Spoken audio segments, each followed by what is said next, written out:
We talking about tonight? What are we talking about tonight? We are talking about this, okay?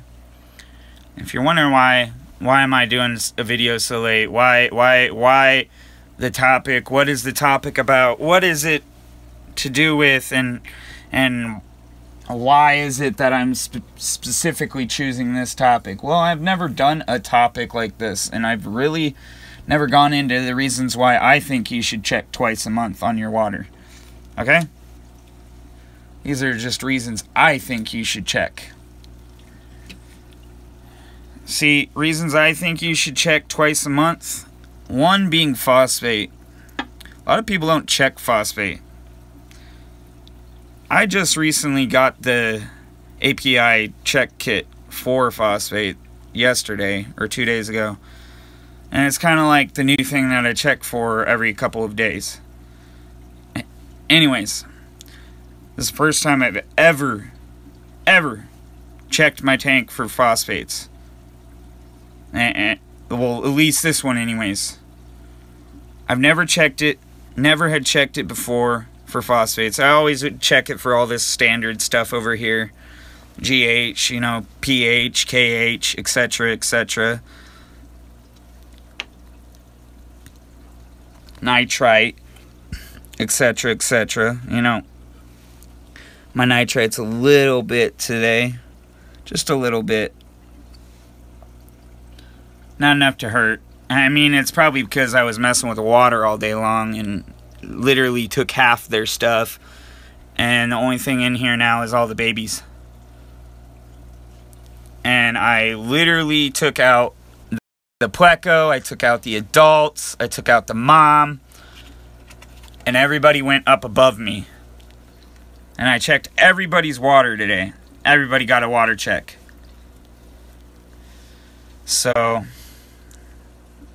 everybody's looked something like this or close to something like this, other than maybe the salt water and the beta tank. So, with that being said, everything's basically fine other than my phosphate. My phosphates in my beta tank are great. They're 0. They're non-existent. My phosphates in the saltwater tank, they're at about a 15 or a 25. My phosphates in both of these tanks above me, other than the 50, are 0, non-existent. But this tank right here and that tank right there are through the roof on phosphates. And here's why I'm saying that you should check your chemical balance of your water at least twice a month. Because otherwise you'll end up like me and your phosphates will be through the roof. And you'll wonder, hey, what's wrong with my tank? Why is it, like, staying at this constant level and won't change something, or vice versa? Why am I chasing numbers, basically? Initially. That's why you're chasing numbers, is because obviously there's probably been a lot of algal blooms going on, causing the phosphates to go through the roof and stuff like that.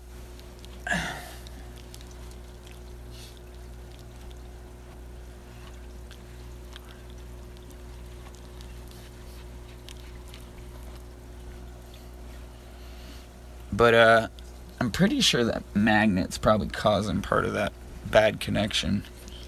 Damn magnets. We've talked about that before. Yeah. Anyways, my nitrite wasn't that great, okay? Yeah, there's a little bit in there. A little tiny bit. About 25% maybe, if that. My nitrate, also not good to be at a 5. It's not actually good to have any nitrate in there. That's my opinion. pH, great. We're at a great connection, or I mean a great level there. Great level there. The only bad numbers I would say right now are the phosphate, the nitrate, and the nitrite. That could also stand to be lowered, but the fish aren't dying over it. It isn't killing them, yada yada, so on and so forth. And ammonia, there's like literally, I don't think there's any. It's probably just the glare from the light making it look green, because it's not green, it's yellow. But yeah, like I said, everything is good in this tank. Maybe those 3 things that just fell over.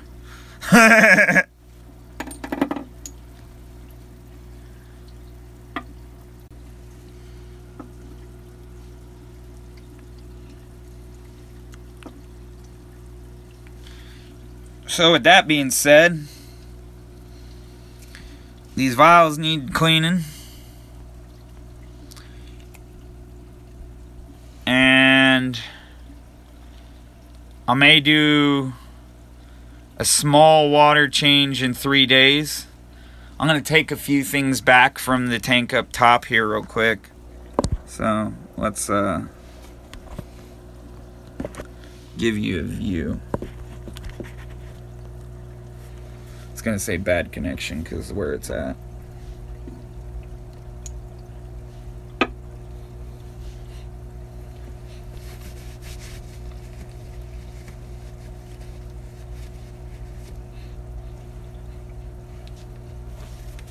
Anywho, let's watch what I'm doing. I'm taking that back because they aren't really using it. There's no one in there. There's a snail on it.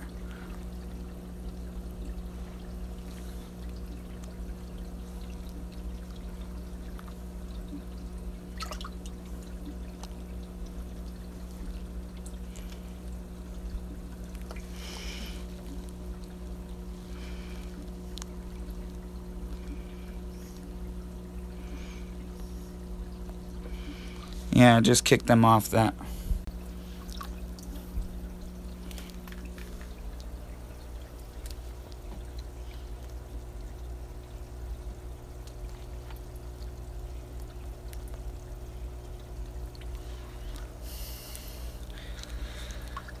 Anywho, you guys get the point. I redid everything in here. The next step is we haven't decided yet. I might get rid of the convicts. I might not. If I don't get rid of the convicts, there's either 1 or 2 things going on in this tank. The 1 or 2 things is, 1, I want to either turn it into a saltwater tank or turn it into a predominantly pleco tank with nothing but plants galore. If I don't turn it into a saltwater tank, the second thing's happening, which is plants and plecos galore. And then I will take some of the babies until they get big enough to go over here, and I will put them in there. And then once they're big enough to go in there, that's where they'll go, because everybody else is already in there. My adults are all in here. They're all acting fine. They aren't fighting over space. They aren't fighting over territory. So finally, I've got everything going exactly how I fucking wanted it. Pardon my mouth. If kids are watching this video, that's the part where you cover your ears, or vice versa, you X out of my video, because obviously your parents don't want you here. But that's neither here nor there. Let's get back to the topic at hand. The topic at hand is I'm trying to decide whether or not to keep these little breeding machines, aka convict cichlids, aka the rabbits of the cichlid world. So, yeah. I'm probably going to put one more thing back down below, and then leave everything how it is right now. Let's put this more in like that.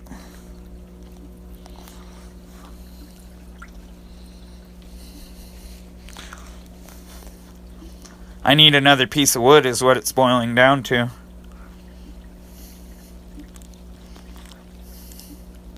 Or just one big log to lay across for them to fight over. That was a joke. I don't want them fighting over anything. But, yeah, basically the levels in this tank are great. Honestly, probably shouldn't have put any snails down there, because I just looked down there and a lot of them are dead. Most of the ones I put up here are still alive, other than the adults that this asshole is eating. And yeah, I call him an asshole because it's what he is. He doesn't need to be going around killing snails. I already feed him live food and tons of, like, fresh frozen, so it's not like he's not getting fed. He gets fed a mixtured diet too, so he's a real picky little bastard to be sitting there eating snails. He's picking up the rocks with his mouth right now and shooting them out. That's something common a cichlid does when he wants to breed again. His mate's back in there, so obviously that's why he's doing that. So just thought I'd throw that out there to you guys. His mate was the yellow Lepidochromis that's from down below. My phone's about to die, so for you people that are enjoying my stream, I hope you enjoyed. I hope you liked the stream. I hope you share the stream, and I hope you tell your friends, because we're just going to keep on coming. Keep on coming with fish videos. Keep on coming with real live talk from your good old boy, Nick the Dick here. Remember that.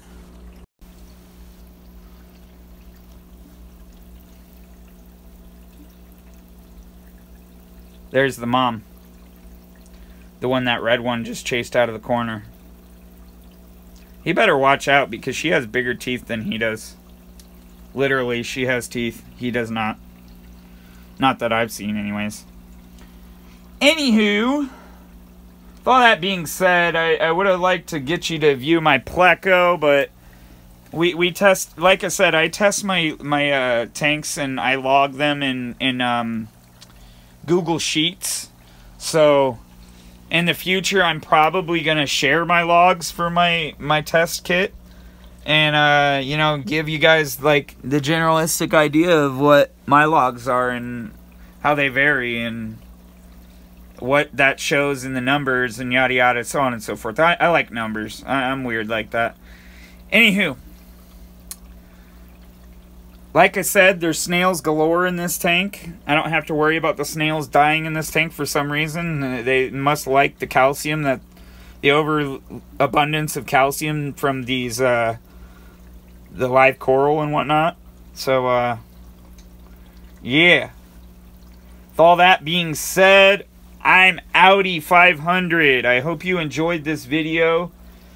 I know I've been, like, slacking on giving content every day of the week like I said I would a couple of weeks ago, but like I said, life gets busy, we get busy, we fret about the little shit, and then we forget about life. And